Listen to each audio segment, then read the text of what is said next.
Mudhii kee jiru muddee beektaati. Waadaan qaba sirraan hafuun gumaa foodi.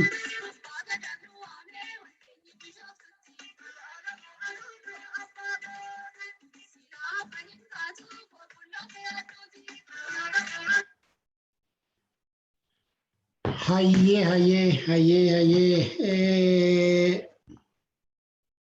Baga jala bultii kabaja ayyaana irreessaa Oromiyaatiin isin ga'e. Ayyaanni irreessaati bakka Oromoo jiru maratti kabajamaa jira. Jala bultii baga geessan jechuun kiyya Oromiyaadhaaf jechuudha. Warri Oromiyaadhaan addunyaa kanarra faca'ee jiru Oromoon guutummaan guututti kabajachaa jira. Torban lama darbee kabajuu jalqabee. Namooyyuu akkuma naannoo qilleensa qubsuma lafaatitti akkuma itti tolutti birraa kana kabajaa jira. Egaa gaafa birraan Oromiyaa seeneeti jechuudha. Kan kabajattan baga milkooftanii, kan kabajachuutti jirtanii fi kan sonaarra jirtanii kan milkii isinii haa ta'u. Irreessi kun irreessa milkii.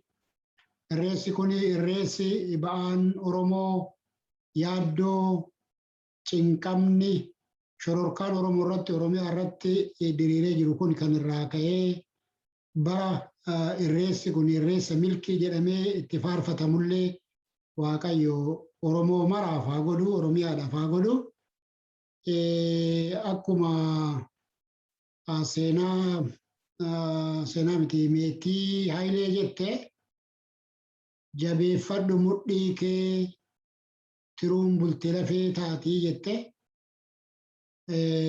Akkuma kana adeemsa dheeraa adeemnee Oromoon adeemsa dheeraa deemee akka irreessa kana bira ga'ellee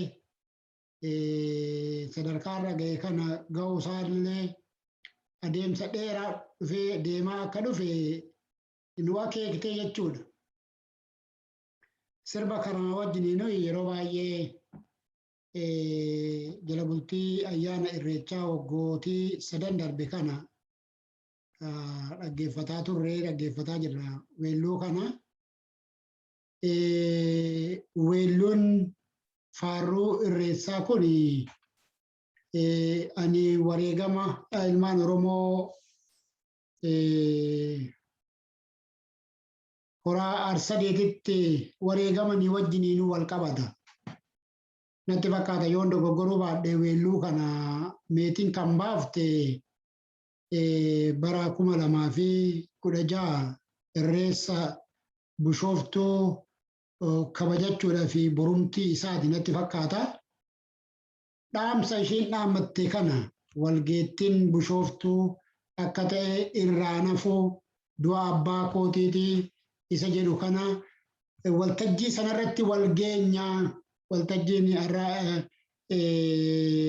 ayyaana irreessati malkaa hora irreessati waltajjii Oromoon irratti wal ga'u waggaatti waaqa isaa galateeffatu isa dhufuuf immoo itti kadhatu irraa nafuu achirratti wal geenya jettee akkuma jedhame Oromoon kaabaa kibbaa baadiyyaa annuura irratti wal ga'e annuura Oromiyaa hora Harsadee irratti wal ga'e bariituu weelluu kana ishiin weelliste egaa waadaa tiksee kan dhufe Oromoon guyyaa sana wareegama guddaa kaffale jechuudha.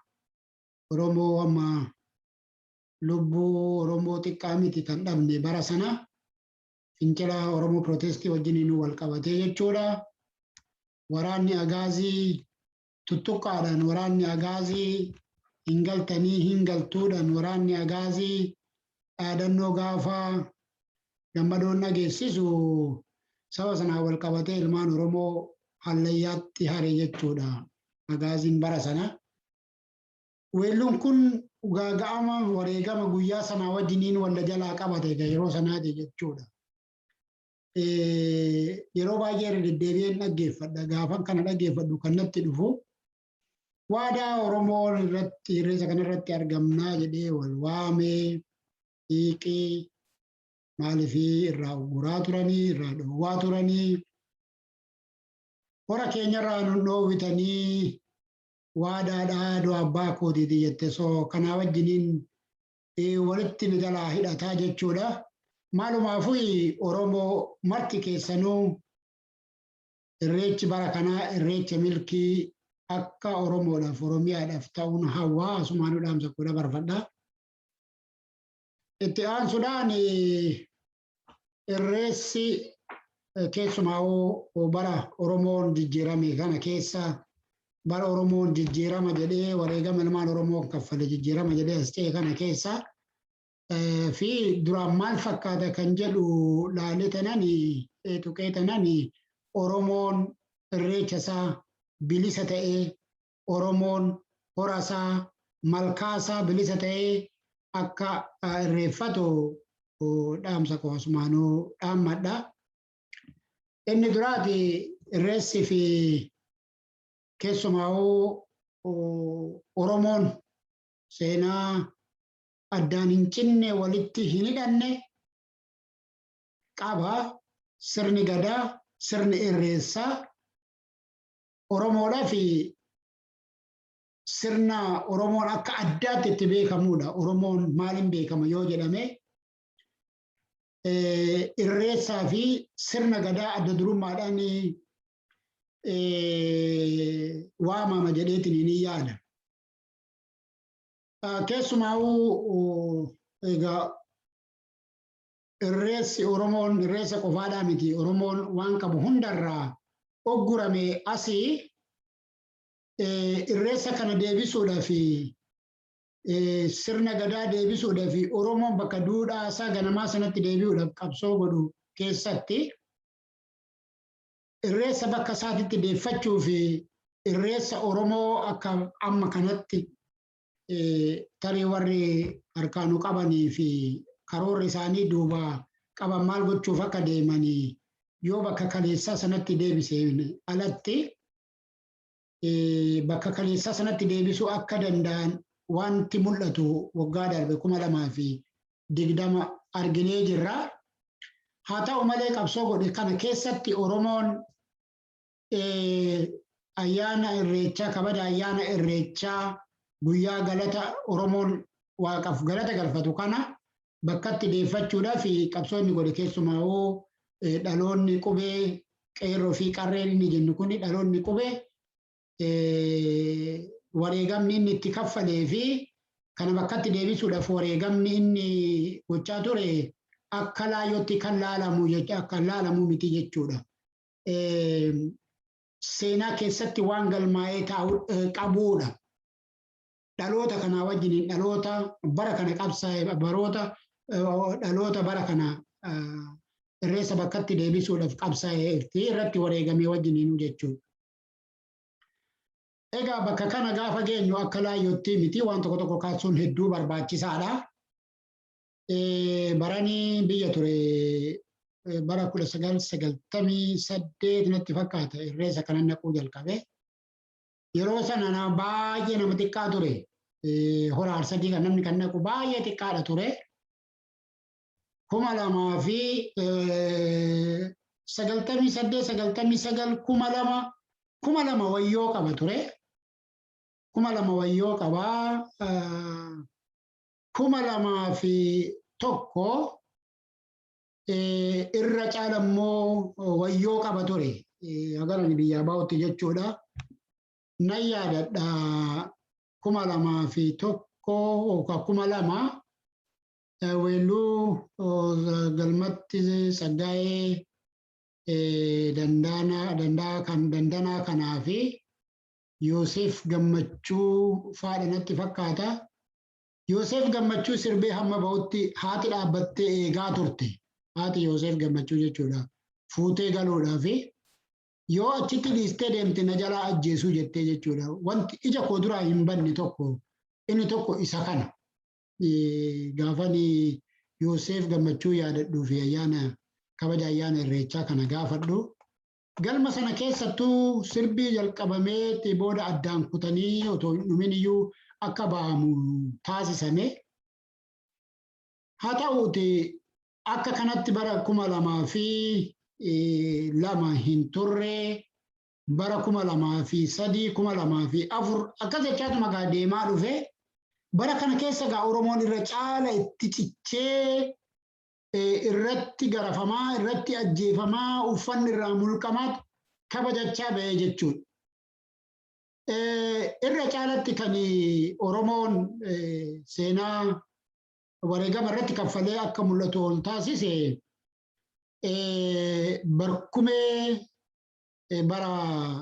barkumee biyya Habashaa sanii kabajanii. Barkumeen kun kan warra Habashootaati. Kan ilmaan kushiiti miti. Ilmaan kush kalandarii mataa isaanii qabu. Oromoo dabalatee Oromoo ilma kushii guddicha dabalatee jechuudha. Maala yaadadha bara sana baay'ee mufaatii qaba ture mootummaa wayyaanee wajjin Oromoonii fincila guddaarra ture. Barkumee kana gaafa kabajanii barkumeenii nun ilaallatu jedhe Oromoon. Haajaa barkumee sanaatu Oromoon kaabaa kibbaa bahaa lixaa yeroo jalqabaatiif irra dhangala'ee miiliyoonaan meeqaan kan lakkaawwamu kabaje. Isa kana bara sana homaa gochuu hin dandeenye hin gamtee fi mallasaaf faani agaaziitti bobbaasanii huccuu irraa baasanii qullaas gaggeessanii Oromoon hinuma dide. Paarlaamaa irratti haasaa godhe tokko keessatti maal jedhe hundumtuu yaadattu jedhee yaada. Inni biyya kana nuti dimokiraasiidhaan bulchaa jirra. Sabni kamiyyuu waan barbaade godhaa, waan barbaade mormaati kan jiraachaa jiru jechuu barbaadeeti. Oromooni jedhe Oromoodhaaf ragaa ba'e Oromooni barkumeen kun nun ilaallatu jedhee ayyaana irreechaa garuu miiliyoona lamaan kan lakkaa'amu jedhe yeroo sana miiliyoona sanaa oli Oromoon kan dhaqe miiliyoona lamaan kan lakkaa'amutu ayyaana irreessasaa kabajate. Kana gochuun isaati inni kuni barkumeen kun nun ilaallatuu fi mormii mootummaa wajjin nuu qabu. Gaafa mootummaan barkumee biyyattii kanaa fi barri kun barkumee isaatii jettee biyyattiin yeroo kabajattutti mootummaan isa yeroo kana baasii guddaa itti baasee addunyaa dippiloomaatota itti affeeree yeroo kabajachaa jiru kanatti Oromoon dideeti. Oromoon nun ilaallatu jedhee didee ayyaana irreessaa isaa kabajate. Inni kun Oromoodhaaf turning pointii tokko natti fakkaata. Oromoon waan isaa irratti cichuu isaa inni biyya sanatti habashoonni ittiin deeman kuni kan Oromoo akka hin taane Oromoo irratti dirqiidhaan irratti fe'an malee kan Oromoo akka hin taane seenessanii jechuudha gaafa sana. Isa kana mootummichi sunillee ragaa ba'eef. Egaa bara saniiti egaa hundumtuu akkuma quba qabnu egaa bara sanaati Oromoon ayyaana irreechaa irratti adda ba'ee hin beeku, gargar ba'ee hin beeku, bakka mallattoo tokkummaa isaatti agarsiisu, bakka galaana ta'uu isaa illee itti mul'isu. Isa Oromoon galaanaa jedhanii sodaatan sana galaana ta'uu isaa illee itti agarsiisu jechuudha. Waaqa isaa galateeffachaa sirni kun sirni galateeffannaa kun sirna Oromooti, sirna kan kooti jedhee sirna isaa ayyaana isaa kabajachaa eenyummaa isaa illee itti calaqqisiisuu jalqabe jechuudha. Inni kun dhaloota kanaaf dhaloota ammayyaa kan dhaloota qubee jennu kana dhaloota qubee jennu kanaaf seenaa akka galmeessuuf abdiin qaba. Kun kan irratti wareegamanii jechuudha. Waan kana bakka qabsiisuudhaaf irreessa bakka isaatitti deebisuudhaaf bakka Oromtichaatti bakka Oromoon barbaadu akka Oromoon ture sanatti deebisuudhaaf wareegama irratti kaffalamee fi seenaa itti jijjiiramee jechuudha.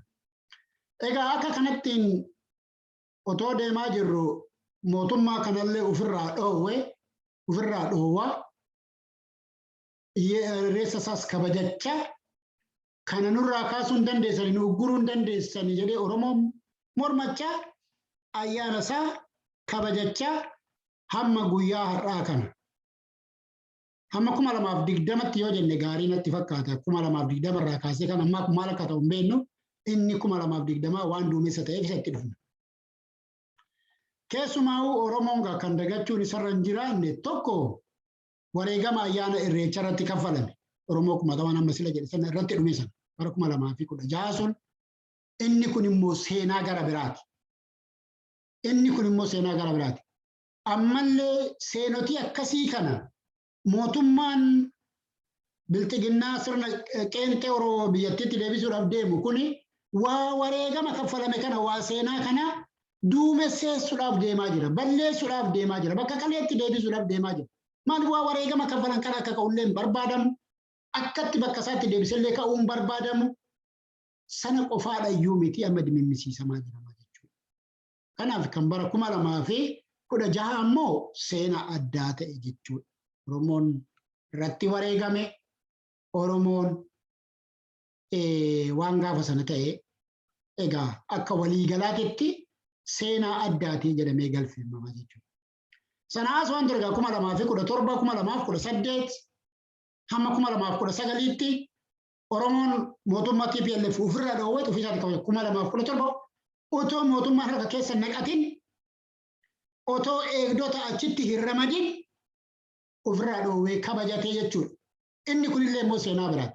2018 immoo wannumti mootummaa jedhameyyuu bakka sana dhaabbachuu hin qabu bakka boonni mootummaa jedhee Oromoon abbootii gadaati. Abbootii gadaatiin dabalame foolleedhaan dabalame 2017 irraa jalqabee natti fakkaata. Eegdonni nutti seenuu hin qabanii warri nageenya tiksu nutti seenuu hin qaban jedhanii abbootiin gadaa humna itti qabaatan itti murteessaa ta'anii foollee shaakalchiisni foolleedhaan dabalamanii nagaa ofii eeganii nagaadha.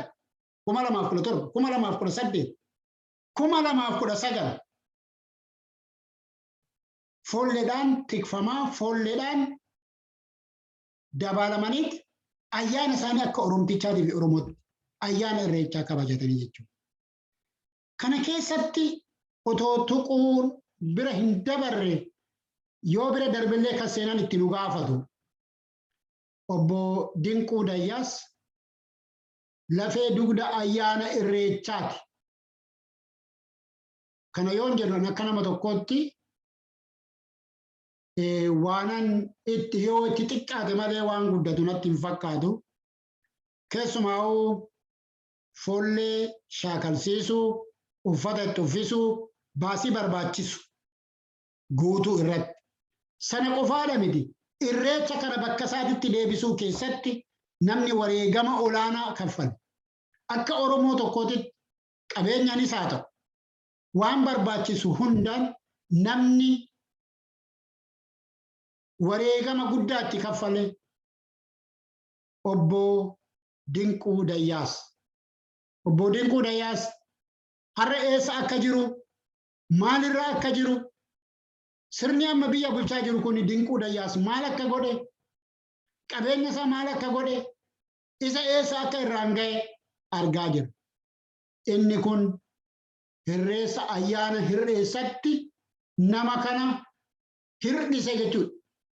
Obbo Dinquu Dayyaas abbaan duulaa Dinquu Dayyaas kabajaa ayyaana irreessaa kana duuba jiraachuu hafuun isaa, duuba jiraachuu hanqachuun isaa, inni tokkoyyuu kan Habashaa itti nafxanyoota itti diinomsee Dinquu Dayyaas akka biyyaa ba'u taasise.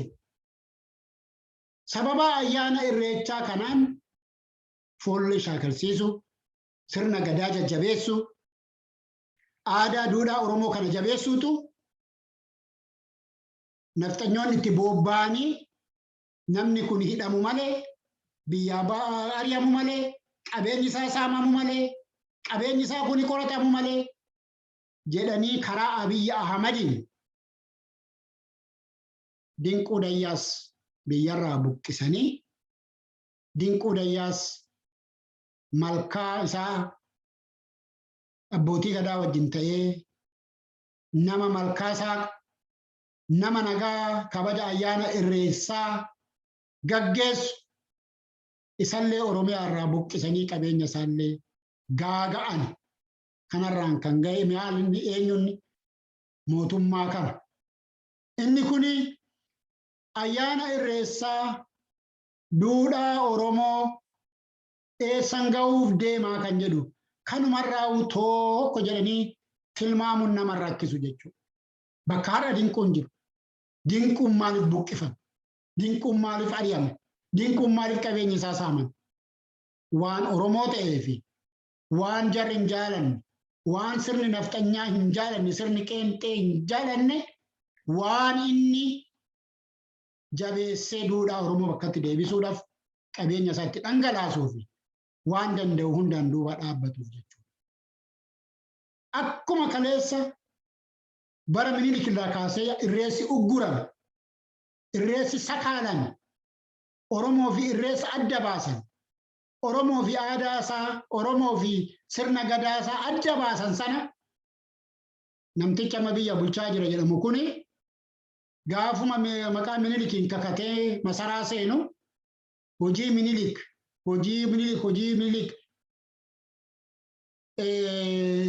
kaayyoo Minilik isa Minilik Oromoo cabse Oromoo qabsoo isaatiin as ga'e kana deebisee cabsuudhaaf akka ta'e mul'ata qaba jechuudha. Hin mul'ata ture. Isa kana itti jiru isa kana hojiitti hiikaa jira. Obbo Dinquu Dayyaas bakkee kanaa dhabuun, Dinquu Dayyaas bakkee kanaa dhabuun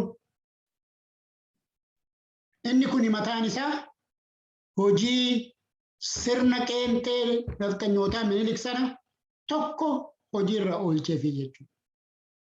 Yoo itti milkaa'e, yoo Oromoon callisee gadhiisaaf ta'e tokko hojiirra oolcheera jechuudha.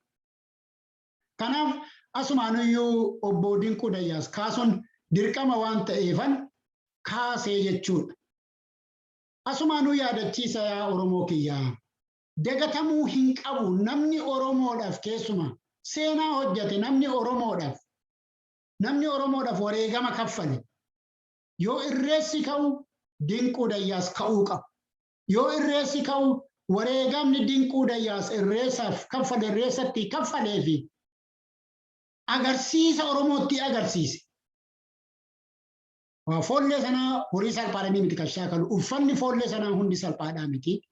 Sana qofaadhaa miti waan kana dhugoomsu mataan isaa salphaa hin turre. Bara wayyaanii dhiibban amma kanaa dinquurran turre yaa jara. Doorsisni gara fe'een waa jiraatu. Haguma fedhallee doorsisni odoo jiraatu qabsoon Oromoo dhiibbatee waan dhufeef. Keessumaa bara barkumeetii as qabsoon Oromoo dhiibbatee waan dhufeef injifatee sirni gadaallee sirni kabajaa ayyaana irreechaa wanti barbaachisuuf bakkatti qabataa ture jechuudha. Amma bara 2019. Anaafillee carraan akka tasaa ce'umsa ture bara 2019. Ce'umsi suni kan Oromoo otoo hin taane ce'umsa Abiyyi Oromoo gowwomsee isaan kan biyyatti waamee isaan kan hamma tokko fafakkeessee ittiin gowwomsee sirna nafxanyaatti ceessus ture ce'umsi sun. Itti fakkeessee nutti fakkeessee fakkaannee turre Finfinnee irratti illee fakkaannee turre Finfinneen illee gaafa sana haguma fedhallee diinni itti duulu haguma fedhallee diinni ugguru haguma fedhallee diinni balbala itti cufatu Finfinneen gaafa sana 2019 irreecha 2019 yeroo jalqabaatiif egaa bara uggurameeti yeroo jalqabaatiif Finfinneetti kabajamuun sun isa sana keessa carraa arganne hamma Abiyyi sarbaa baasee humna godhatee sirna Minilikatti ce'utti carraa sana argannee irreeffanneerra Finfinnee irratti. Gaafa Finfinnee irratti irreeffannu sana waan argeef wanti hin taajjabe loltuun tokko turre poolisiin tokko turre kassakatta'ee galchuu qeerroo fi qarree gufuun tokko turre nagaadhaan irreeffatee nagaadhaan adda ba'e malkaa saditti uummanni miiliyoona amma sanaa sun bakka cirrachi bu'u hin turre. Magaalli guutuu Finfinneen Oromoo turre. Oromoon lafa ciisee kabajataa ture yaa firakku. Waan ani kiyyaan argeen ragaa baate. Kunnoo kaabaa kibbaa. Raayyaadhaa. Harargee Booranaa. Dambidoollo. Jimmaa utoo hin ta'in inni kun miilan deemee dhufee warra amma biyya bulchaa jiru kun kunillee hin mararu bara. Kiiloomeetira meeqa miilan deemee dhufeetti irreecha bara 2019 Oromoo kabaja. Gaafa ayyaana kana kabaju inni kun karaarra rafee karaarra ciisee argitanii akka kanattiin kabajeet inni sun yeroo kabajamutti kan sakatta'u kan baasu kan galchu kan keessummeessu waa nama dhufee sun immoo beekaa waa nama dhufee sun galma barkumee sanatti galgala aadaatu ture Oromoon karaarraa deemee dhufe sun hundumtu nyaatee dhugee akka barbaadetti bakki ciisutti hanqatullee akkasitti kabaja. Kana hunda kan godhe mootummaa miti. Kana hunda kan godhe koree ayyaana irreechaa gaggeessitu abbootii gadaa dinquu dayyaas faatu jechuudha. Warra foollee qarree fi qeerroo leenjise. Akka kanatti nagaan kabajatee adda ba'ee waa tokko hin turre jechuudha. Haa ta'uuti bara 2020 dhufnee 2020 tokko sababni 2020 Abiyyi irree baasaa dhufee xuuccaan iyyaafaraxxamee maxxaa warra isaa bakka qaqabsiisee 2019 bulchaan mootummaa naannoo Oromiyaa obbo Shimallis turanii dhufanii haasaa kan godhanii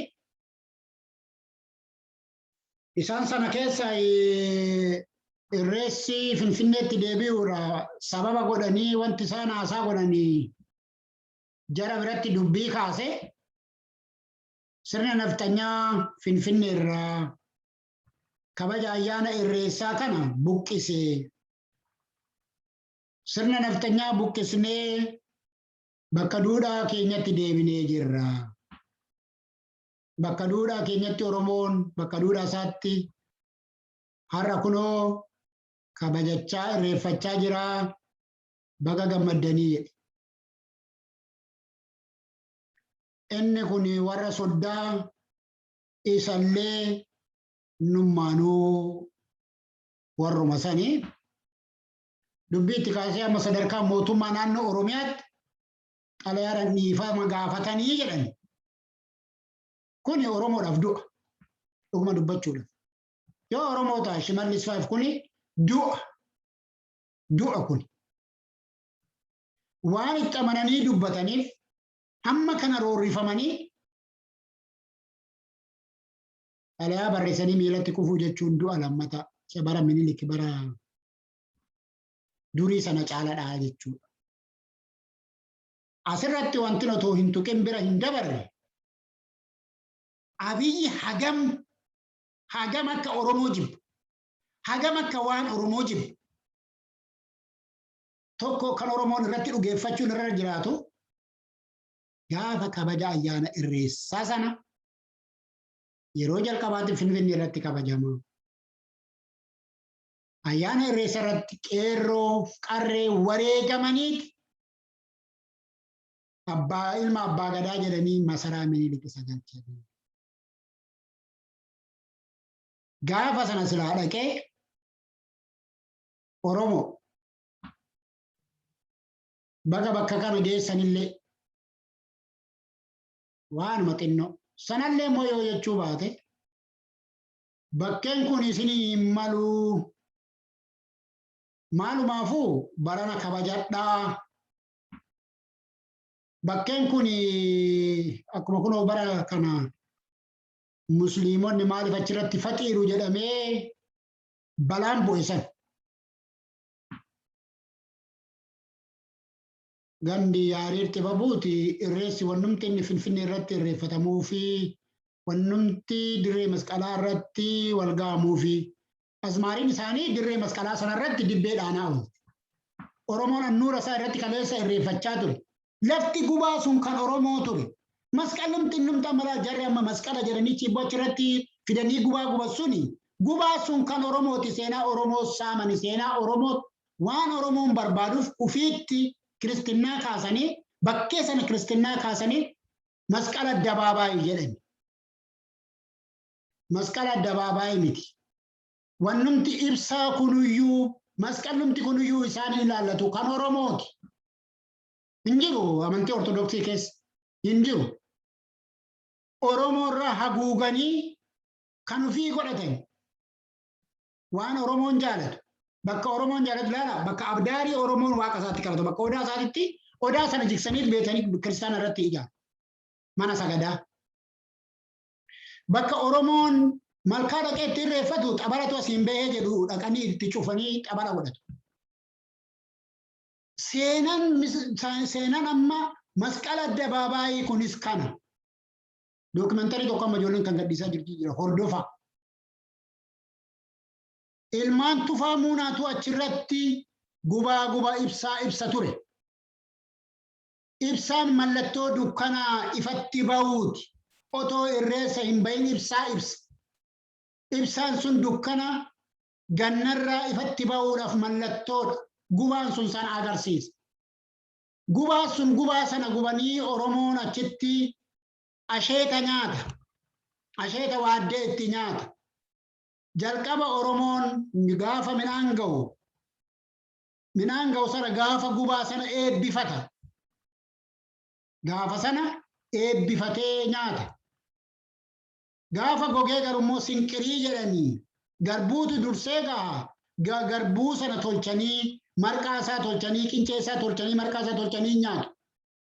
Inni amma gubaan kuni asheeta jalqaba bakka itti nyaatan dukkanarraa ifatti ba'uusaa Oromoon kanitti akka afoolaa Oromoo tuulamaatitti akka afoolaa Oromootitti kana mallattoon isaa malee innumti masqala jedhamuu hin jiru. hin saamani Oromoo saamani.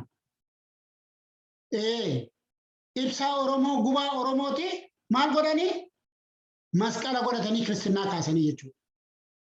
Oromoo waan sana akkatti waan sana Oromoo harkaa baasan. Maaliif waan kun guddatee dhufee yoo addunyaatu beekaa addunyaan kana keessa Oromoo beektii. Zeen maal gochuu isaarra jiraata isa kana haguuguu isaarra jiraata waan gara biraatiin waan ofii harkaa qaban. Akkasitti haguugame lafti sunillee laftiin tamma Oromoon wannumti irreecha jedhamee malkaa fi naannoo sanarratti kan yaariif xibabuu lafa dhiphisan jechuudha. Mootummaa keessallee akkasitti lafa dhiphisanii cinqanii jechuudha. Isa kana immoo Abiyyillee hin barbaada. Inni kunillee kaayyoo Abiyyi keessaa tokko kana irraa argaa jiru. Odoo sana ta'uu baate gaafa sana achirratti argamee gammachuu isaa ibsatee Oromoo fakkaatee haala waan jaraa baru humni lafa buutu. Namichi tokko iddoo lamatti warshaa zayitii baneeti iddoo lamaanuu guyyaa adda addaa dhaqee eebbise. Iddoo lamaanuu inni kun silaa Oromoo miiliyoona kudhan lafa 11tti shallagamutu dhufeedhani. Achi dhaabbata sana gidduutti argamanii haasaa gochuun ummata sana gidduutti argamuun eebbifamuu ture silaa utoo Oromoo ta'e. Inni kun silaa eebbatu. Inni sun achi keessatti argamuudhaa miti innummaa sun bakka sana akka badu barbaadu. Isa kana nutti agarsiisa jechuudha. Wanti bira hin darbiin jechuun irra jiraata jedhetu isa kanaati. Kanaaf egaa kan bara 2020tti yoo dhufne sababni tokko koronaadha. Inni lammaffaa Abiyyi irree isaa baasee waan Oromoo duubatti deebisu waan Oromoo akka duubatti nuucu caatu taasisuu irratti hojii tokko jedhee jalqabe jechuudha. Koronaan gaafa masqala achumarratti dhangala'aniitti masqala gubaas gubanii achirratti kabajatan. Goojjamiif Gondaritti uummanni miiliyoonaan bahee masqalaa fi masqala isaanii kabajatan. Waan masqala jedhan kana jechuudha. Isaan bira koronaan hin jiru. Irreessa Oromoo gaafa irreessa Oromoo ta'u garuu maal ta'e koronaa ta'eef Oromoon irreecha isaa namoota qubaan lakkaawamaniif kaadiroota OPDOtiin kabajan 2020 jechuudha. Isa kana Oromoon seenaa irreessaa keessatti ol kaawwachuudha qaba. Yaa buru waan ta'u hin beeknu garuu inni 2020 kun waan mootummaan dhiiga ilmaan Oromootiin dhufee masaraa Minilik gale Oromoo irratti hojjete keessaa tokko isa kan Oromoon qabachuutu sarara jira. Isuma kana faana iyyuu Hacaaluu ajjeesanii ilaala. Hoogganoota Oromoo mana hidhaatti naqanii ilaala. Oromoon ni carraa ittiin irreeffatullee dhabe jechuudha. Gadda keessa otoo jiraatu. Inni bara 2020 seenaa jecha Hacaaluun gaafa irreessi yaadatamu, gaafa irreessi kabajamu, Oromoo biratti Hacaaluun maal akka ta'e kan walitti himuu barbaachisu miti. Hacaaluun sirba isaa jirra jedhu viidiyoon isaa kan waraabame yeroo inni irreessa garee isaa wajjiniinuu irreessa irreeffatu dhiichisaa deemutu achirratti waraabame. Inni kun kan dagatamu ta'uun isarra hin jiraatu. Yoo ayyaana irreessaa kaasnu Hacaaluu kaasuun, Hacaaluu yaadachuun, Hacaaluun yeroo hunda yaadatamu. Hacaaluun yeroo hunda waan ittiin yaadatamu qaba. Guyyaatti sa'aatitti. Bakka irreessaa kanatti Hacaaluun akka itti yaadatamu qaba. Oromoon Hacaaluun maaliin as ba'a? Hacaaluu eessatti argina? Hacaaluun maal jedha gaafa irreessaa? Kanallee nu dhabsiisan. Hacaaluu nurraa nyaatan. Hacaaluu bobaa Oromoo jalaa nyaatan. Inni kun madaa bara baraati. Akkuma kana Jawaar Mohaammed 2019 gaafa kabaja ayyaana irreessaa uffannaa isaa argitanii jirtanii uffannaa inni gaaf sana uffate san bottii inni gaaf sana kaawwate sana Oromoo seenaa isaa keessatti ittiin xuraa ture, ittiin arrabfamaa ture. Jawaar gaafa sana protesti godhe. Bottiin addunyaa irratti kabajaa qabaachuusaa garuu salphinni biyya keenya keessatti bottiin kan salphate. Jawaar isa sana agarsiise gaafa sana gaafa kabaja ayyaana irreessaa 2019 jechuudha. Akka abbootii isaatiitti uffatee bottii akka abbootii isaatiitti kaawwatee irreessa irreeffate jechuudha. Inni kun gaafa ayyaana irreessaa yaadannu, gaafa irreessaa ayyaana irreessaa kabajnu seenaa Oromoo keessatti Jawaar kan wajjin itti yaadatamudha jechuudha. Oromoo fi bottiin nafxanyoota biratti maal akka ta'e waa walitti himuu nu barbaachisu miti. Bottiin addunyaa irratti immoo keessumaa biyya adii kana keessatti amma yeroo ammaa kana yeroo roobni roobu kan guddaa xinnaa jaarsaa jaartitu kaawwatee bakka hojii isaa bakka barbaade deema jechuudha. Bakka miilan deemamu. Oromoon qaroodha isa kanatti dhimma ba'e miila isaa akka bishaanis seenu akka dhoqqeen hin tortorsine jedheeti ganna bottii kaawwatee qote. Bottii kaawwatee deema. Isa kana ittiin xuraa ture Oromoo seenaa waggaa 150 Oromoon bottii kaawwatee Finfinnee seenuun ittiin salphachuu mallattoo salphinaa ture jechuudha. Isa kana kuni mallattoo salphinaatii miti kan jedhu Jawaar isa kana agarsiisuudhaaf 2019 gaafa kabaja ayyaana irreessaa Finfinnee irratti jalqaba kabajamu isa kana protesti gochaa ture jechuudha. 2020 Jawaar mana hidhaa har'aallee mana hidhaa jira jechuudha. Gaafa Oromoon ayyaana isaa kana kabajatu Jawaar mana hidhaa jira. Jawaar qabsaa'ee Jawaar beezmentii keessa ciisee kompiitara tokkoon qabsaa'ee mootummaa wayyaanee ari'ee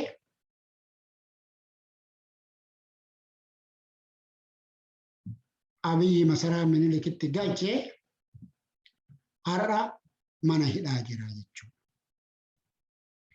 Kanaaf Oromooti amma kan darbe akka kanatti haa laallu isa dhufu isa amma gaarii walii hawwinu isa amma irreessi bara kanaa bara milkii haa ta'uu jennee walii hawwinu kana Oromoo kiyya marga keessan qabattanii karaa nagaadhaan mareeoo faarfachaa malkaa Finfinneetti isa kanaan dura bara 2019 caalsitanii akka argamtanii kabajjan asumaanuu isinii hawwallee isin gaafadhalle. Taayee Danda'a torban kana miidiyaatti ba'eeti fiichee Cambalalaan nagumaan kabajamaa jedha. Ximqanni warra keenyas nagumaan kabajamaa achirratti waa tokko hin jiru jedha. Garuu ayyaana irreecha irratti fincilatu waamamaa. Oromoo yoo fincila waamee beeka. Oromoo irraa kan huccuu baasaa ture uffata aadaa isaa irraa lukkisaa ture loltuu mootummaati. Isa sana dide Oromoon isa sana mormee bara. Maree Oromoon ulee qabatee qawwee qabatee irreecha malkaa bu'eetii miti kan lola kaasa. Hin dabartanii hin galtanii karaan gaafatti cufamu dubbii kaasa Oromoon. Ammas kaayyeen kanaafuuf qopheessaa jira.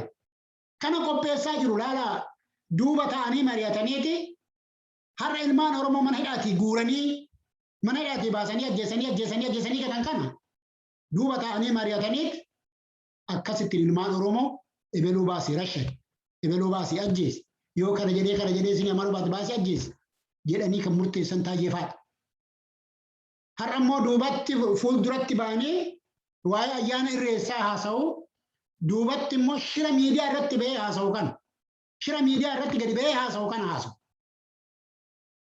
Oromoon lola waamne Oromoon abbaa nagaati. Oromoon isinillee gaafa siyaasa itti hojjettan bari hammataadhaa jettu. Oromoo hin dhiiban malee hin dhiibsiftan malee hin dhiibdan malee Oromoon hammataa dhugaa hammataadha Oromoon. Oromoo hin dhiibdani. Oromoo laal follee abbaa follee buqqiftani foollee itti cuftan, qeerroo itti cuftan warra nagaa eegu. Abbootii gadaa sakaaltan isaan kan ganzaa horiidhaan isaan kan doorsisaadhaan sakaaltanii of jala galchitan. Isaan illee har'a abbootiin gadaa har'a maal lallabaa jiran? Siyaasa lallabaa jiran. Siyaasa mootummaa nama nyaataa kana lallabaa jiran abbootiin gadaa. Abbaan gadaa Tuulamaa ammaa kun baatii sadiin dura gadaatu jira malee abbootiin gadaa hin jiranii jechaa ture. Okay, warra kana keessaa isaa wayyoo qabu jechaa ofirratti eegaa ture. Amma ba'anii immoo baala zamanaawii dubartoota Habashaa wajjiniinuu isa siyaasa nuti intalutti gatta'anii jechuudha. Abbaa gadaa sanuu laala. Abbaa gadaa Dochiveel irratti ba'anii siyaasa xiinxaluu jalqaban. Mootummaa kana jajjabeessuudha bira dhaabbachuudha cinaa dhaabbachuudha. Mootummaa mana hidhaa keessaa baasee ilmaan Oromoo ajjeesaa jiru. Mootummaa ilmaan Oromoo magaalaa naannessee rasaasan sammuu keessa fixaa jiru. Jajjabeessuudha jedhanii as mootummaadhaaf dabballummaa hojjetaa jiranii jechuudha. Inni kun waaqa biratti illee cubbuu. Lafarratti illee cubbuu. Waaqa biratti illee cubbuu. Oromoo keessatti illee cubbuu. Kanarraa ufoodha. Akka sirna gadaatti illee cubbuu. Akka sirni gadaa akka sirna gadaatti bulaa bulchaa jedha malee dabballee mootummaa ta'aa hin jedhu. Akka sirna gadaatitti murteessaa muraa jedha malee warra du'a namarratti murteessee mana hidhaatii fuudhee nama ajjeesu, mana hidhaatii fuudhee nama qalu bira dhaabbadhaa hin jedhu. Hin balaaleffata. Sirni gadaa hin balaaleffata. Duudhaan Oromoo kana hin balaaleffatu. Oromoon nama tasaan namni harkatti badellee gumaa baaseet, walitti araarseet, walitti fayyiseet waliin jiraachisa. Malee mootummaa namarratti shaakalaa loltoota baay'ee horadhee jira. Eerfoorsii horadhee jira. Tookandoo, komaandoo horadhee jira. Amma kana booda irratti shaakallaa mootummaa jedhu bira maqaanuma kana iyyuu kaasu kun safuudhallee cubbuudhallee mootummaa kana gargaaru mootummaa kana bira dhaabbachuudhaan jechisiisu abbootii gadaa. Abbaa gadaa xiqqoo kan abbaa gadaa nutti urgaa ture Bayyanaa Sanbatooti. Bayyanaa Sanbatoo wareegama kaffaleera. Mootummaa dura dhaabbateera. Qeerroo fi qarreellee qajeelchaa ture, gorsaallee ture. Waan gadaa fakkaatu nutti agarsiisee ture, Oromootti agarsiisee ture. Dhuguma dubbachuudhaaf jabeenya isaatii fi jabeenya qeerrootii fi jabeenya Dinquu Dayyaasin irreessillee kabaja argatee ture. Irreessillee akkasittiin kabaja argatee ture. Har'a abbootiin gadaa dabballoota wajjiniinuu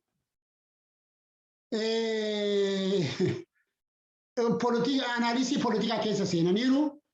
Irreessi amma analisii politikaa keessa jira jechuudha. Maaliif kaayya waan isaan wajjiniinuu taa'ee haasa'e maqaa aadaa fi turizimii biiroo jedhanii achi kaaniiru bakka itti dabballee abbootii gadaa dabballee shaakalsiisan, dabballummaa shaakalsiisan.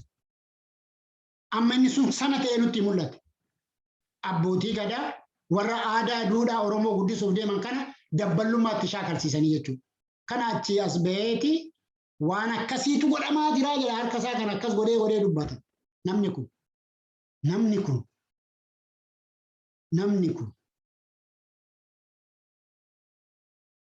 kan isaa waaqna dubbatu. Waan Oromoon isaa ta'e illee waan Oromoon dhuguma Oromoof jedhee hidhamee, Oromoof jedhee cabee, Oromoof jedhee rakkataa jira jedhee waan Oromoon isaaf ta'e illee waan inni immoo har'a Oromoo godhullee Waaqni haa dubbatu. Lafti haa dubbatu. Kanaaf amma dhaamsina ni dabarfachuu barbaadu dhimma kanarratti. Abbootiin gadaa kan amma gadaa amma of harkaa qabdan kun isa duudhaa fi safuun Oromoo isin gaafatti.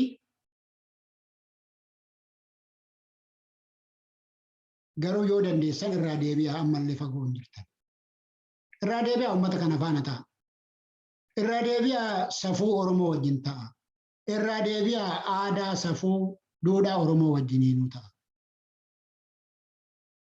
Irreessa bilisa godhaa. Irreessi mootummaa kanarraa bilisa ta'uu qaba. Eegumsa mootummaa irraa bilisa ta'uu qaba.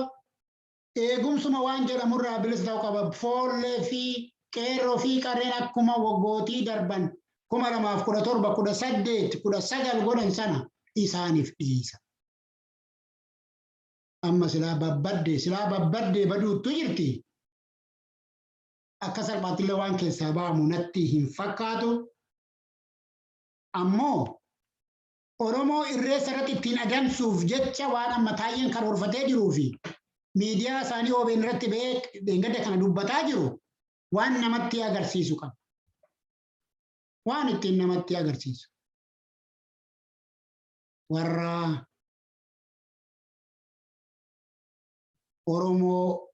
Oromoo jedha. Warra bilxiginnaa dhimmiyyee Itoophiyaa hin jenne waan ittiin adamsan. Kan ammoo waan pilaana akka godhatan gadi ba'ee himee jira. Uumaa kun doorsisee jira, gadi ba'ee himee jira. Oromoon akkuma kaleessas qawwees hin qabu, wayiis hin qabu. Maree hojjechaa. Kan malkaa bu'ee irraanfatee deemu. Eessuma sana jedhaa innuu isin tiksa. Dhugaa keessan garuu waaqni hin gatin. Kanaaf irreessi bara kanaa irreessa milkii kan itti milkaa'u Oromoon kan barri dhufu kunillee bara nagaa waaqa itti kadhatee waaqni Oromoo mana hidhaa jiru, Oromoo mana hidhaatti dararamaa jiru, Oromoo mana hidhaatti gidirfamaa jiru mana hidhaa kana keessaa baasu. Waaqni biyya sanaaf Oromoof araara buusu. Oromoon biyya isaati irratti abbaa biyyaa ta'ee biyya isaa irratti boonee karamiinan gala, karamiinan baha, maaltu karaatti na mudata jedhee yaaddoo malee kan ba'ee itti galu Waaqayyo isiniif haa taatu. Oromoo mana hidhaatii baasanii cubbuu tokko malee waan Oromoo ta'eef, waan Oromoo leelliseef dhiiga isaa dhangalaasa. Qaroo Oromoo, ija Oromoo buruqsana caaluu Waaqayyo dhiiga isaa haa baasu, dhugaa isaa. Waaqayyo abbaa dhugaati. Hacaaluun nama dhugaadhaaf du'e dhugaa dubbate. Hacaaluun nama dhugaadhaaf du'e.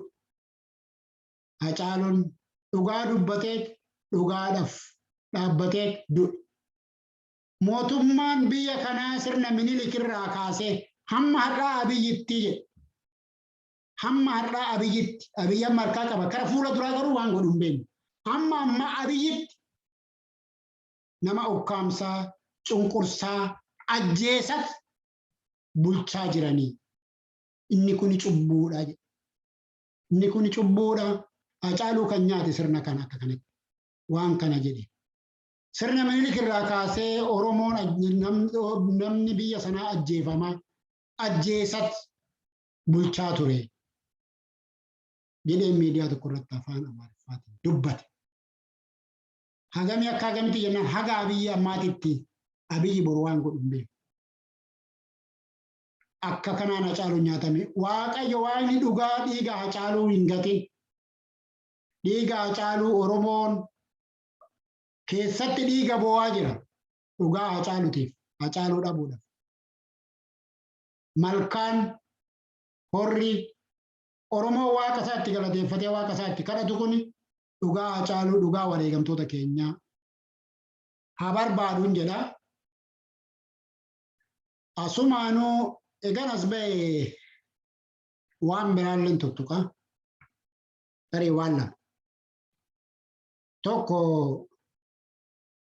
waa'ee warra qabsaa'ota mootummaa kanatti cillaaqfatanii mootummaa kana jala seenanii Oromoo irraa haasaa jiran, Oromoo miidhaa jiran, bira darbaniitu iyyuu Oromoo irratti mootummaa kana kakaasaa jiran. isa duraan durseeti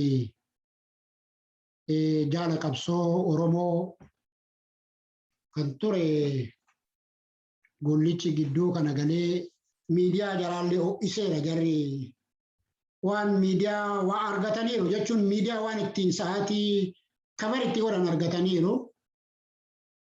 Iti duris sobuma gaggaragalchaa oolaa bulanii injifannoon jirre moo gaggaragalchaa oolaa bulanii injifannoo isaan gama tokko yoo nutti mani waraanni isaan achi bobbaasanii foddaa warra Tigreetiin gadi ba'anii itti himu akka itti jiranii kunoo nuti akkanatti jirraa warra keenya nagaa warri Tigrootaa kun immoo abshaala gadi baasanitti agarsiisu akkuma isaan oduu soba isaanii gadhiisan immoo bakka isaan qabamanii akkatti qabamanii akkatti harkatti kennatanii fi akkatti jiranillee akkumatti jiranillee isaan dubartoota ilmaan Tigraay deemanii guduudaa turani. Isaan dubartoota isaanii booji'aniiti guyyaa dhaloota isaaniillee yeroo kabachiisan agarsiisu immoo. Ajaa'iba! Jarri kun shiramuu hawaadha. Kaampi militarii Abiyyi keessatti amshuur intalli tokko hin kabaju guyyaa dhaloota ishii birthday ishii Maqaleetti booji'amteeti guyyaa dhaloota ishii kabajachaa jirti. Soba kana waan gaggabaasan kana xiqqoo irraa hir'iseera gollichi. Wanti guddaan namni kun qabsoo Oromoo keessatti qooda guddaa qabaataa ture. Dhuguma dubbachuudhaa fi akka inni jedhu sana otoo hin taane otoo sila galee ilaala sila galee qabsoo itti dadhabe kan qabsoo dhugaa itti amanii keessumaa ilaala bara Abiyyi addunyaa gowwomsee Oromoo gowwomsee mataa xaqee hamma irree godhatutti Oromoo walitti dachaasee ol naqachaa ture sana namoota didan keessa gollichi nama tokko. Dhugaa dubbachuudha kun seenaa guddaa. Namoota didan namoota Abiyyitti hin amanne keessa namoota OPDOtti hin amanne keessa hoggana waraanaa ture waraana isaa qabatee alatti hafe.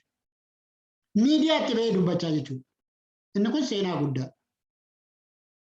Eegas wanti ta'e otoo inni as gadi hin bahin akka dhukkubsataa jiru kun waggaa 3 dura waggaa 2 himamaa ture akka dhukkubsatee himamaa ture sadarkaa hooggansaarraa akka hin dandeenye himamaa ture sanumayyuu ta'ee immoo qabsoo bira gorsaa ture jabeessaa akka ture kan himamaa ture jechuudha.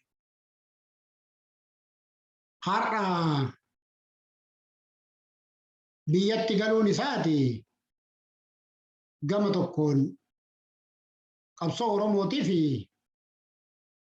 waan gaariidha jedheetii yaada. Isaafillee waan gaariidha jedhee yaada.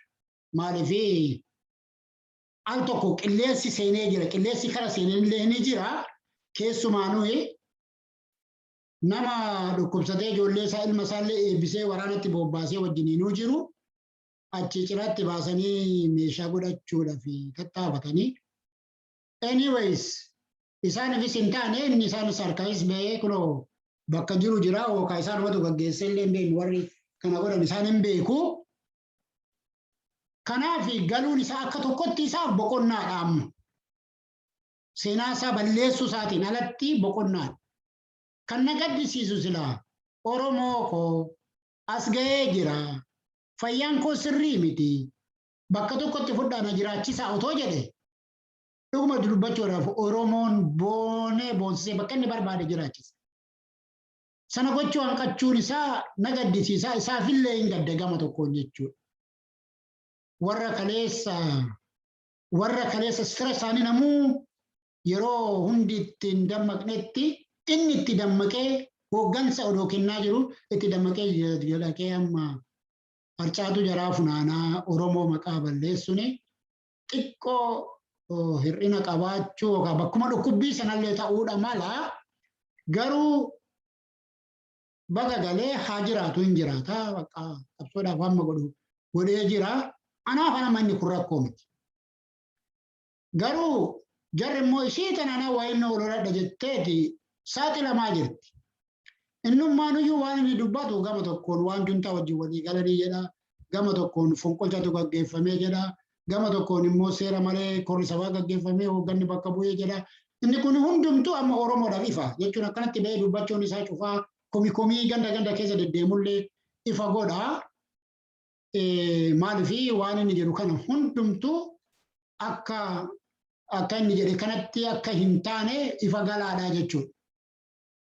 Waan fudhatamaa qabxii qabu tokko keessa waan hin dubbannee fi inni kun Oromoo irraa qabsoo Oromooti irraa ba'aa buuse. Cufaayyuu jarattiin tun shiramtuudha beektu waa itti bittee akkuma abbaa liiban dabbasaa guyyoo dhabamsiisan otoo dhabamsiisaniif Oromoo fi Oromoo gidduutti waan badaa uumu tureyyuu garuu Waaqayyo sanarraa Oromoo fi qabsoo Oromoo baraaree jira. Galata guddaadha dhugaa dubbachuudhaaf taanani baga galee nama jechiisa. Inni kun Oromoodhaaf ajandaa ta'uun isarra hin jiraatu. Keessumaa Oromoof ajandaa ta'uun isarra hin jiraatu. Bakka ganeera ammoo kana booda waan inni buusullee isa miidhe malee seenaa isaatuuf jalaa balleesse malee Oromoo hin miidhe. Oromoon kanarraa ammana waan baay'ee rakkachuu isarra jiraatu hin jira jedhee yaadu itillee irraa rakkachuun isarra hin jiru. Inni gara biraa hoogganoota keenya kaleessa kan karaa qeerroo har'aa bosona keessaa ibidda baatee ibidda irratti qabsiisaa jiran kana warri karaa agarsiisan warri dhugaan Oromoo kana jedhanii agarsiisan hara duubatti deebi'uun isaanii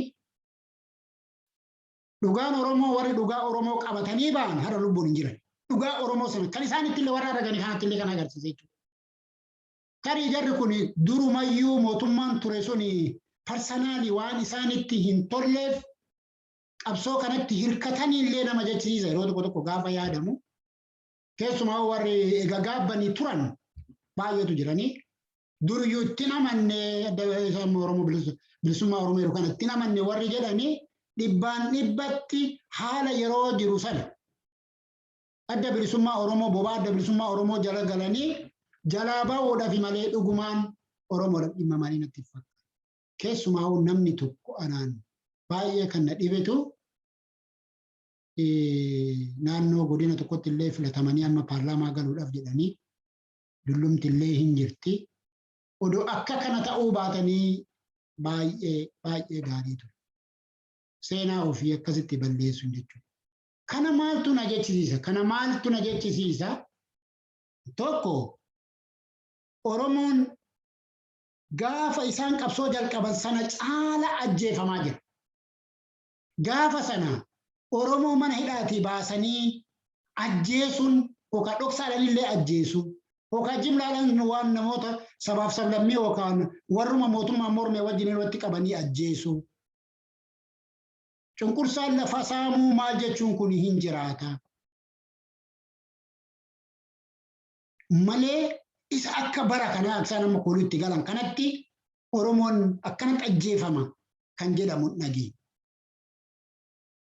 Daa'ima magaalaan marsanii addabaabaayititti rasaasan ajjeesan. Dhuguma dubbachuudhaaf darbuun baay'ee hamaa ture. Wayyaaneen baay'ee hamtuu turte. Cufaa amma kan wayyaanee kanayyuu barkan gochaa ture warra amma taayitaarra jiru kana OPDOdha ragaa ofitti ba'an jarri kun. Akkas nama jechisiisaa jechuudha.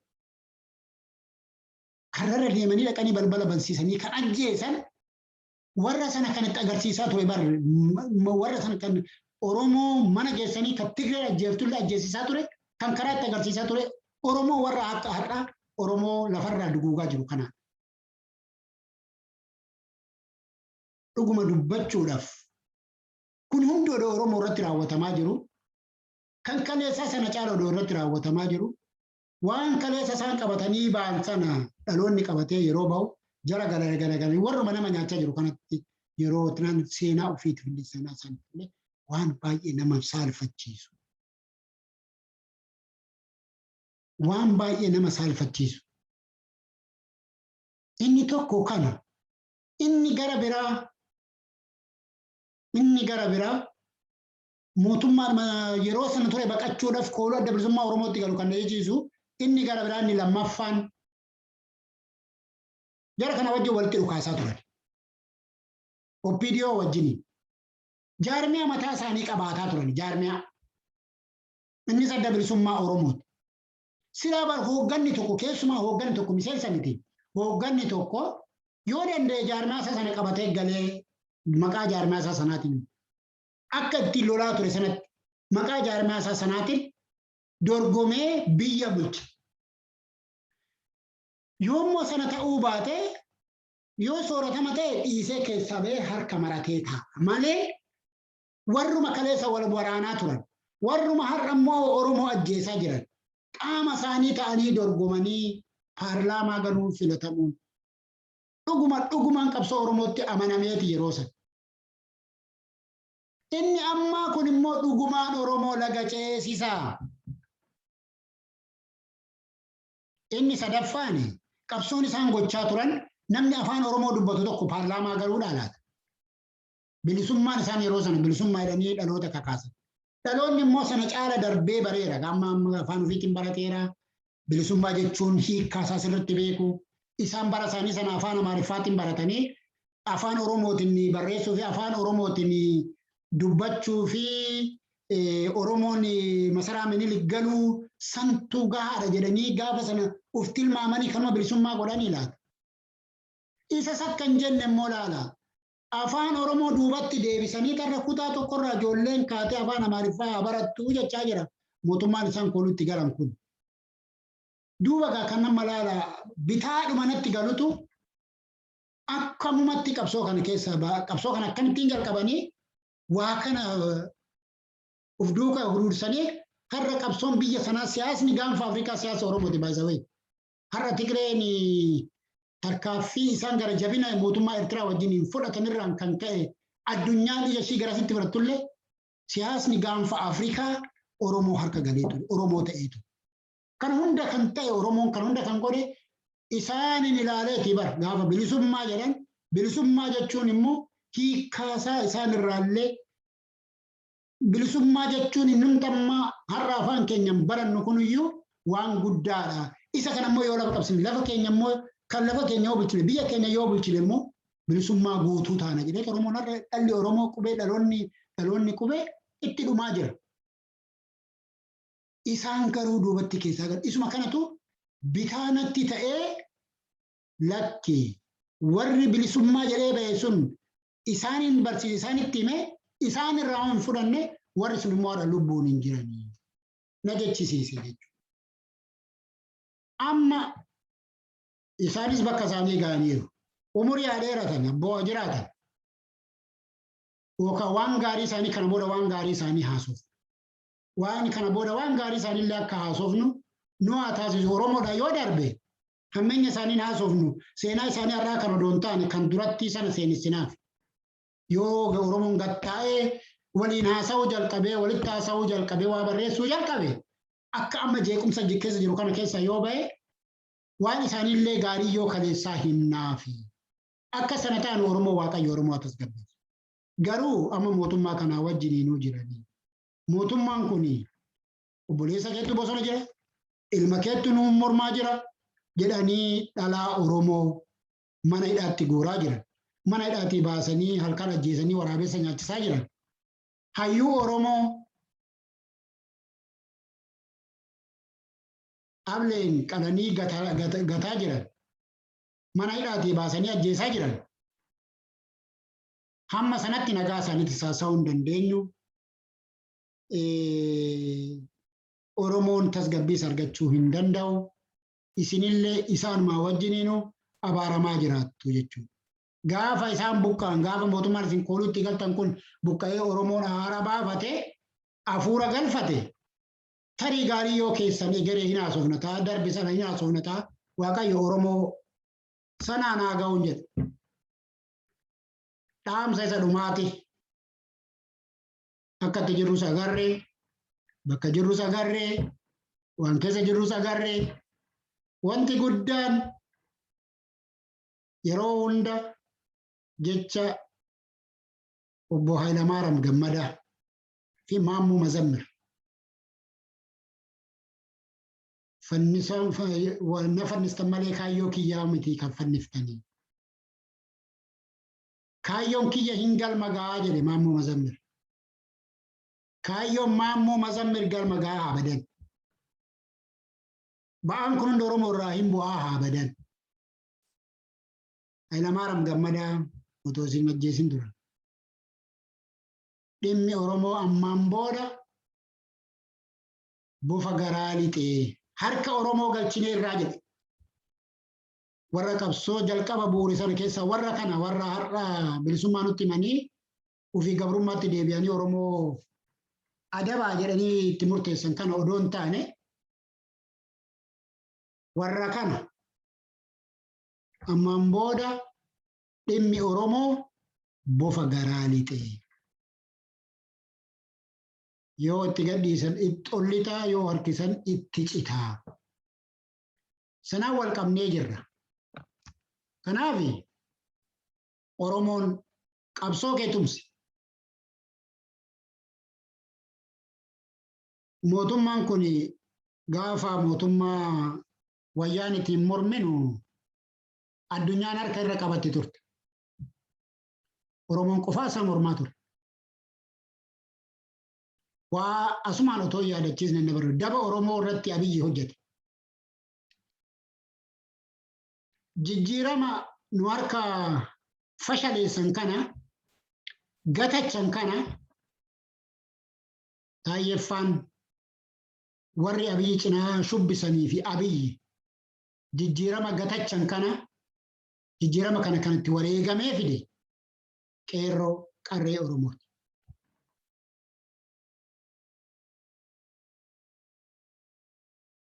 Har'a wareegama ilmaan Oromoo sana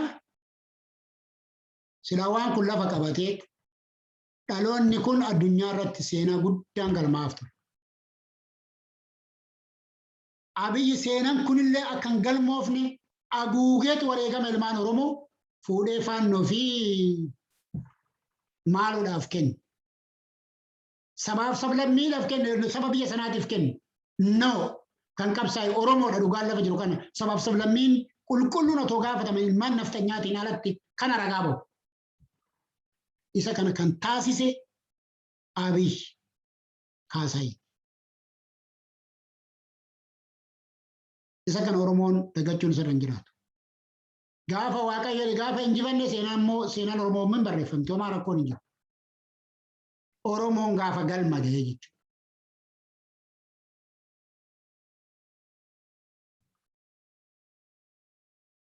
Kanaaf amma Oromoon akka itti jiru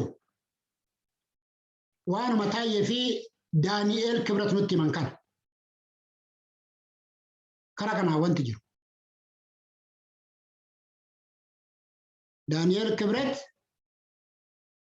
namni amma TPLF qofaadhaan jedha kan jedhullee hin jira. Ilmaan Tigraayin jedha kan jedhullee hin jira. Ani immoo sanaa olittan jedha. Maaliif akka gadi gabaabsan naaf hin galu. Isa kana immoo Daani'eel Kibrataa dubbatu malee warri gara biraas dubbachaa turan. Andaargaachoo Xiggeeffaa warri roodmaappii Abiyyiif kennan kana dubbachaa turan. Inni kun maal inni leellistoota sirni federaalizimii kun baduudha qaba. Warri isaan deemanillee faana baduudha qabu jedhanii warra irratti qabsaanii turan miidiyaa isaanii irratti dubbachaa. Isaan kanaan hamma hin balleessinetti Itoophiyaan akka Itoophiyaatitti akka isaan barbaadan sanatti jechuudha. Deebitee jiraachuu hin dandeessu. Olaantummaan Amaaraa dhufuu hin danda'u. Sirna kanaa fi warra sirna kana leellisan TPLF fi Shaabiyaan siraa fudhattee jalaa baateetti Oromoodha warra kanaan kan dhufe. Daani'eel Kibret warra kanaan laalaa balleessuudha qabnaa. Awwaalchi isaaniillee akka argamnetti balleessuudha qabnaa. Isaan kana ijoollee keenyan sodaachisuun nurra jiraata duratti seexanaa maaloo jedhanii. Isa sodaachisan sana amma seexanaan tafaxuraan yeellamu. Amma warra kana jennee ijoollee keenya barsiisuu qabna kan jedhe TPLF fi Oromoo sirni federaalizimii kun jiraachuu qabaa. Yoo sana ta'uu qabnu nuti Oromiyaa keenya bilisoomsachuu qabnaa jedhu kan. Inni kun yoo Oromoodhaaf hin galle dhuguma dubbachuudhaaf kunnaan ilaallatu anaan hin jenne jedhee kan yaadu yoo jiraate. Jechi Daani'eel isa yeroo hunda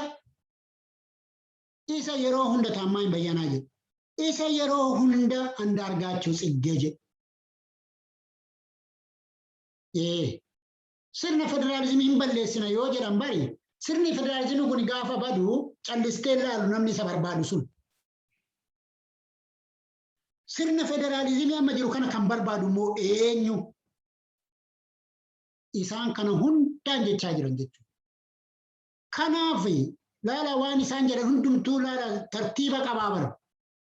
የትግራይን ከጨረስን ሌላው ገብስ ነው። የዚህ የወያኔን ከጨረስን የማዳጋስካሩ ለኛ ቀላል ነው። inni kun jechuun maal jechuudha? Egaa Tigree akka kana goona jedhani. Egaa TPLF akkas goona jedhani. Inni gabsinoo jedhan sana akkam godhu jettanii tilmaamtu yoo teesse namuu yoo taa'ee tilmaamu isa kana akkam godhu.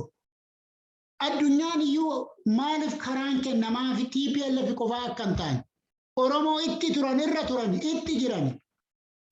Laala waa mencaan sababa lolata jarri gurraa himachuudhaaf jecha hingoone waan hingoone immoo laala isa amma what they call it isa amma goraadee jedhan kana.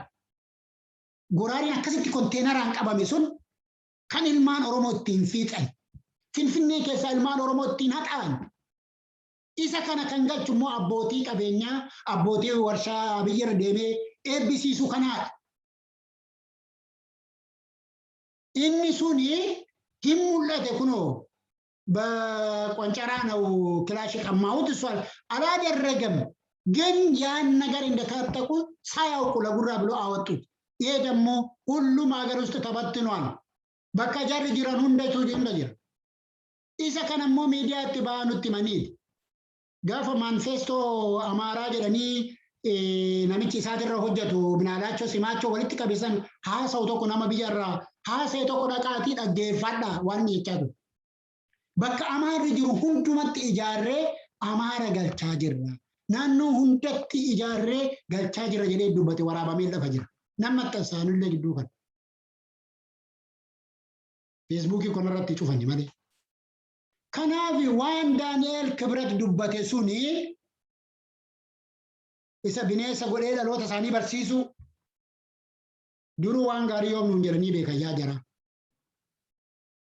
Bar amma dubbiin kan itti nataate dubbiin Tigreetuni waan kiiloo ol mootummaa alaa kun ol kaasaa jiruuf ishee kanallee ol kaasaa wajjin inuu malee kana caala nuun jechaa turan.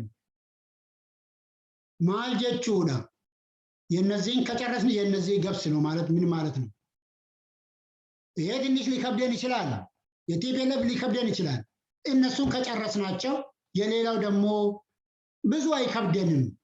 እሱ ምክንያት አለው። ምክንያቱም መንግስቱም ከነሱ ጋር ነው። መንግስቱንም ይዟል። እንደ ትግራይ ለብቻ ተመርጠው ክልላቸውን አስከብረው አይደለም ያሉት። እኛ ተሰክስገን ነው ያለ ነው። በዚህ ወቅት ደግሞ እያስገባን ነው። በዚህ ወቅት እያስገባን ነው። እያሰለፍን ነው። አርጋ ጅራ ባሪ ዋን ቤንሻንጉል ትታጅ ዋን ወሎ ረጥ ኦሮሞ ቆለን አርጋ ጅራ ባሪ ኢኒ ዳንኤል ክብረት ጀደ ሱምበር ወሎ ላይ እኮ ጀምሯል። ወሎ እኮ አድርጎ አሳይቶኛል እኮ በሽተኛ ከአምቡላንስ አውርዶ ማለት ነው። እዲ እሱ አሁን ትግራይን እንደዛ አድርጎ ከኦሮሞ ለኦሮሞ እያጨበጨበ ከኦሮሞ ጋር ሊኖር ነው። ሰነ ቆፋዳ ቢዲበር ነምትቺ ለማዳጋስካሩ ጀለ ዱበት ኩኒ ለወደፊት ለሚደረገው ውይይት ለሚደረገው ዲያሎግ ይሄ የኦሮሞ ነፃነት ግንባር ምናምን የሚባለው መሳተፍ የለበትም። ይሄ ኢኒ ኩዲየቹ ማል ጀቹ ኦኬ መሳበ ማል አከታው ማል ጎቹ ረፍቱሪ አትሳተፍም ስትለው እኮ ኦሮሞ ዝም ብሎ ቁጭ አይልም። ያኔ ምን ሊያደርግ ነው? nam oromo bakke akkitti keessa jirru akka hamaa Haaduun nuu qaramaa jiru, haaduun Oromoodhaaf qaramaa jiru salphaadhaa miti. Salphaadhaa miti. Akkuma waliigalaatti immoo sabaaf sablammii waliigalaa. Warra leellistoota sirna qeenxee kan hin taane hundumaaf kan eeggataa jiru dhaamsa amma Daani'eel masaraa Minilik keessaa fuudhee beekan.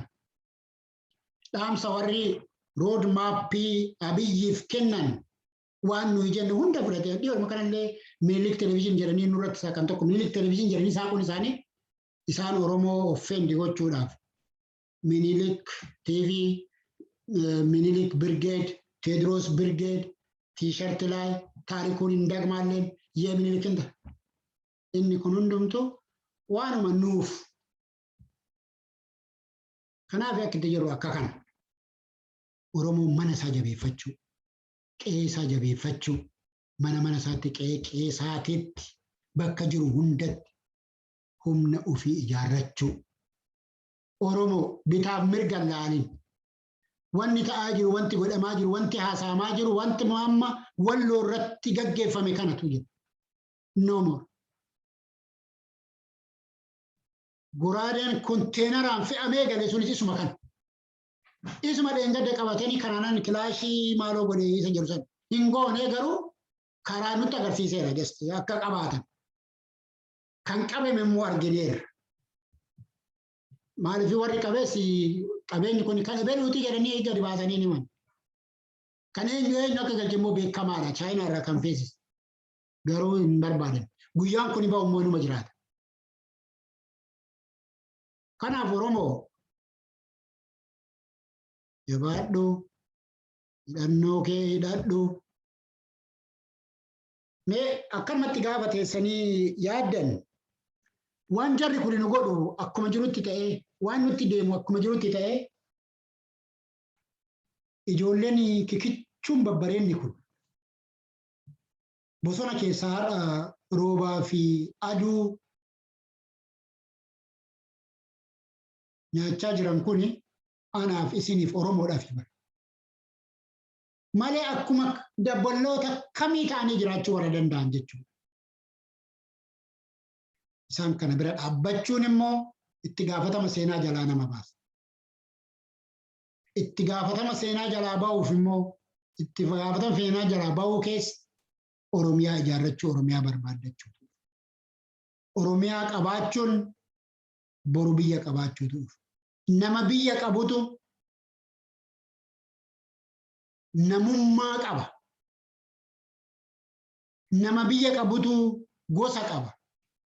Nama biyya qabutu lammii qaba. Yoo biyya hin qabaanne homaa qabaachuu hin dandeessu. Otoo Oromiyaan biyya taate barantee Habashaanee wayyaanii sin gaafatanii bakka deemte hundatti. Biitti Oromiyaa jiraattu odoo jiraatte. Biitti Oromiyaa jedhamtu odoo jiraatte Habashaanee jedhanii sin gaafatan ture. Ante Oromoonee wayis Habashaanee abbar የምትባሉ waan biyya hin qabneef maalummaa hin qabnu. Waan biyya hin qabneef maalummaan keenya maal akka taane hin beekan. Biyya qabaachuun maalummaa qabaachuu. Yoo xinnaate biyya nama jiru kanatti maalummaan qaba kan itti na beekan. Inni maaliin gurraacha ta'uu kooti. Afrikaa ta'uu kooti. Kuni maalummaa kooti. Amma isaan maalummaa koo akka Afrikaatti na beeku ana. Nama Afrikaa ta'uu koo sumarraa waan dhufuuti. Biyya sana keessatti immoo waan biyya hin qabaanneef maalummaan koo Oromoo ta'uu koo. Oromoodhaa miti kan jedhanii na gaafatan. Oromiyaa irraa miti jedhanii kan na gaafatan. Habashaanee maqaan qabnee waamamtaa jechuudha. Akkuma lafti kee maqaan qabnee waa lafa keetii kiristinnaa kaasanii sillee waa hunda silabsiisan sana waan biyya hin qabaanneef. Biyya kee otoo biyya qabaattee biyya kee sana maqaa keetii waamti biti. Shawaa jenna shawaa jechuun maal jechuu akka ta'e waaqnaa beeku. Lafti lafa Oromooti.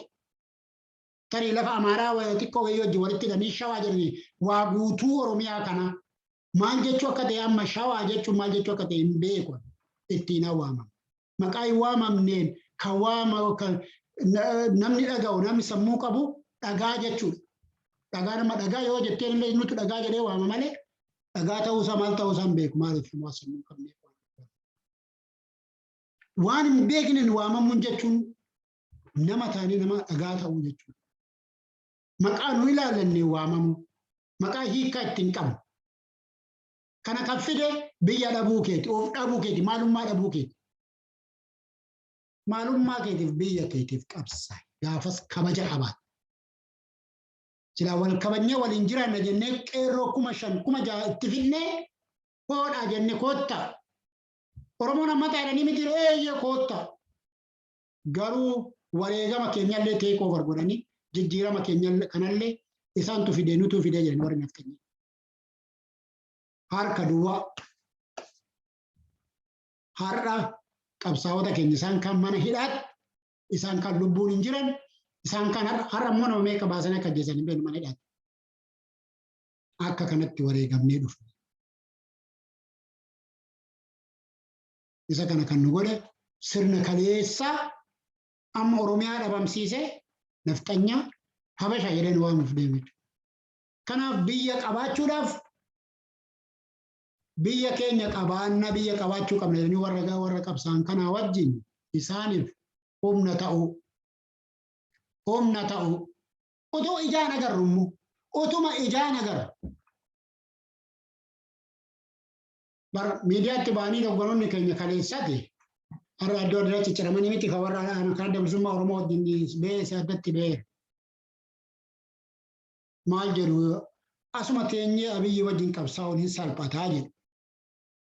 Ofii waa harkaan qabu miseensa isaa guranii mana hidhaatti dhaqanii mana hidhaatti baasanii ajjeesanii gatu maaliidhaan maaltu musila waa'ee maalii wajjin haasofte nama kana wajjin teesse nama kee oduu siyaasatti ajjeese. Eessayyuu teessee haasofta kan biraati miti bara bakkumtee teessee haasoftolee jiraachuu qabu. Biiroo keessirratti cufanii waajjira keessirratti cufanii waajjirri kee akka isaa qabne godhanii kan wayyaaneen gootuu caala dabar kan gochaa jiran. Iti warra kaanii mootummaa tarkaanfii fudhachuu dide jedhu isaan kaaniin immoo Abiyyi gaarman nagaagar ishaalaa jedhu. Maal wajjin dubbatta Abiyyi miti kan dubbatu Daani'el Kibret faadha. Warra nama seexan nama kana booda maqaan isaan ka'u namoota kana seexana goonee dhaloota keenya barsiisna nama qaama jedhu isaan kana wajjin haasa'amaa jechuudha. Kanaaf kan nama godhu yoo biyya qabaatan yoo uf ta'an uf danda'an qofaa ta'uusaa inni dhumaati bara 2018 raawwate natti fakkaata. Oromoo qabsoota faana dhaabbadhu. Wareegama malee waan dhufu. Wareegama ilmaan Tigraay kaffalanii yoo xinnaate irra addunyaan isaan bira dhaabbatte jechuudha. Wareegama akkasitti kaffaluu isaaniitiyyuu addunyaan akka isaan bira dhaabbattu isaan taasise amma maqaan isaanii ol ka'ee dubbatama. Jaarsi keenya gaafa dhaqee Abiyyi jala galu qabeenya kuufate dhiisee jaarsi ilmaan Tigraay waraana dirree dhaqe. Amma kanatti deemuun dirqama nutti ta'a humna kee jabeeffadhu bira dhaabbadhu waan dandeessu. Oromoo mee agabuu bulaati keessumaa Oromoon biyya alaa kana jirtan. Mindaa baatiin argattan mee yeroo tokko mindaa argattan walakkaa qabsoo kanaaf oolchitan. Walakkaa isaa qabsoo kanaaf yoo oolchitan jijjiirama guddaatu dhugaa dubbachuu. Oromoon gaafas akka Oromootti kabajamee jira. Oromoon gaafas har'a irreessa hin kabajatamuu maal ta'a kan jedhu kana keessaa ba'a. Amma namuu akka shororkaa jiru nan beeka. Maaliif dhaamsa dabarsee jira taa'ee. Kana keessaa kan ba'uu dandeenyu yoo ofirraa kaanee wareegama kenninu, yoo ofirraa kaanee kenninu. Ilmaan Oromoo immoo diinaa wajjin godinaa hunda qe'ee hunda guutee wal qabdee jirti isaan bira dhaabbadha. Kaffalaa waan ofirraa kaffaltan qabsoo kana. Oromummaadhaaf Oromoodhaaf dhiiga keessan lafee keessaniif wareegamtoota ilmaan Oromoo hamma guyyaa har'aatti wareegaman. Hacaaluu jennee bo'uun gatiin qabu har'a. Jawaar jennee bo'uun gatiin qabu har'a. Kan gatii qabu qabsaa'ota keenya qabsaa'ota umurii isaanii guutuu gammoojjitti beeka tortoraa baantu har'a mana hidhaatti taphachaa jirti bilxiginnaan. Kaadiree shishifii itti taphataa jirti. Isaan kana yeroo hunda yaadachuuf jechuun nun baasu. Kan nu baasu garuu dabarsanii uf kennuurraa dabarsinee ufaa kennin. Dhaamsa koo kana naa fudhaa yoon dogoggore na of kolchaa ayyaanni irreessaa kan milkii haa ta'u nagaa walitti nu haa deebisuun jedhaa ulfaadhaa galatooma.